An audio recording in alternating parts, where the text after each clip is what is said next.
Debbie Wasserman Schultz is battered, bloodied, and about to get bumped off. Some Democrats would like her out as the chairman of the DNC. That, at least, according to this dramatic cover in the Hill newspaper. See it right here? Drop DNC chief, Dems discussing. And there's Debbie. Now, you might think a story like this on the front page would have the names of various Democrats who are said to be discussing and knocking off the chairman of the party. And what a controversial move if the Florida Congresswoman were to be ousted before the convention in Philadelphia. But nobody is named. It's all anonymous sources, including this. Listen to this quote. There have been a lot of meetings over the past 48 hours about what color plate do we deliver Debbie Wasserman Schultz's head on, said one pro-Clinton Democratic senator.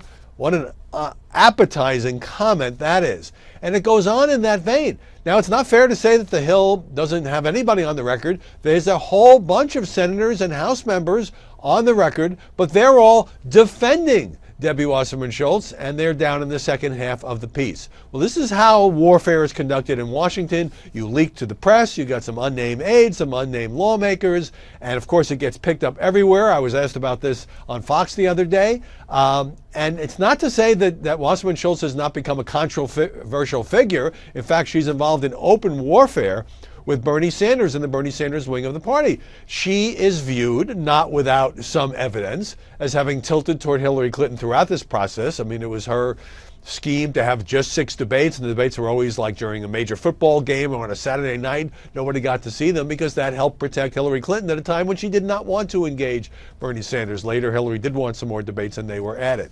So it's not that this is not a subject of some political turmoil, especially with Sanders now coming out and endorsing the Congresswoman's primary opponent, which has resulted in a flood of contributions in her Florida district to the Democrat who is running against her.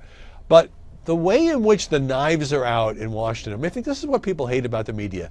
If people are going to say things like, bring me her head on a plate, don't you think that reporters should insist on having their names attached? Should people just be able to take these unnamed pot shots, these free shots? I don't think so. Especially when obviously there's a whole other part of the party that is willing to support Debbie Wasserman Schultz by name. Now, I happen to think it's unlikely that she gets dumped, at least now, because what a terrible signal that would send for the party right before the Philadelphia convention, which is going to be messy, says Senator Sanders, later clarifying that he meant messy in the way that democracy is always messy, not that he wants large-scale disruptions. But now it's in play. She has to respond. There'll be more stories, and that's the way that political operatives and politicians use the media, sometimes without any accountability whatsoever.